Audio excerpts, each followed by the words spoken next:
और आगे बढ़ते बात होगी नीट यूजी परीक्षा मामले की, जिसमें सुप्रीम कोर्ट में एनटीए का नया हलफनामा दाखिल। आईआईटी मद्रास निदेशक के खिलाफ हितों के टकराव के आरोपों का खंडन किया। आईआईटी मद्रास के निदेशक ने ही डेटा एनालिटिक्स रिपोर्ट जो है वो तैयार की थी। मामले पर आज सुप्रीम कोर्ट में सुनवाई होनी है। तो आज नीट यूजी परीक्षा मामले को लेकर एक बार फिर सुनवाई होगी। सुप्रीम कोर्ट में एनटीए का हलफनामा दाखिल हुआ।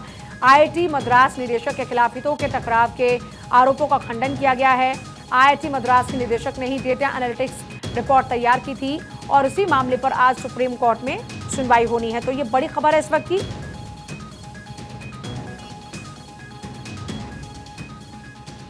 और सुमित मेरे साथ इस वक्त हैं। सुमित, एक बार फिर से मामले पर सुनवाई होगी, आज क्या कुछ रहने वाला है? जी बिल्कुल, आज पूजा एक अहम सुनवाई है और आज मुमकिन है कि इस पूरे मामले में सुप्रीम कोर्ट कोई आदेश दे, क्योंकि पिछली सुनवाई में सुप्रीम कोर्ट ने करीब 4 घंटे की लंबी सुनवाई की थी। उसके बाद एनटीए को निर्देश दिया था कि वो केंद्रवार और शहरवार जो है वो रिजल्ट अपनी वेबसाइट पर अपलोड करे। बाकायदा एनटीए ने वेबसाइट पर अपलोड कर दिया है रिजल्ट। उसके बाद इसकी जानकारी सुप्रीम कोर्ट को भी दे दी है।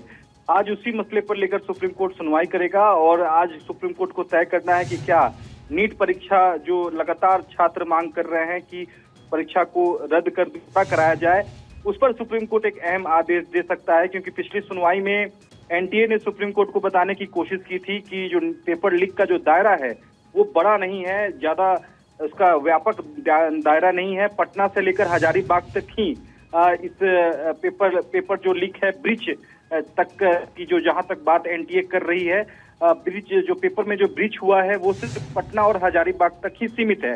इस आधार पर पूरे परीक्षा को रद्द नहीं किया जाना चाहिए। तो आज उसी मसले को लेकर याचिकाकर्ता और केंद्र सरकार और एनटीए को एक बार फिर से सुप्रीम कोर्ट सुनेगा। और याचिकाकर्ता ने जो आरोप लगाए थे पिछली सुनवाई में कि आईआईटी मद्रास की जो डेटा एनालिसिस रिपोर्ट है, यानी कि जो डेटा विश्लेषण रिपोर्ट है, उस पर सवाल यहाँ याचिकाकर्ता ने उठाया था। अब से कुछ ही पहले एनटीए ने पूजा एक नया हलफनामा सुप्रीम कोर्ट में दाखिल किया है और डेटा एनालिटिक रिपोर्ट तैयार करने वाले आईआईटी मद्रास निदेशक की ओर से हितों के टकराव को लेकर जो याचिका के जो आरोप थे उसका एनटीए ने खंडन किया है। सीधे तौर पर एनटीए कहना है कि ऐसी कोई बात नहीं है।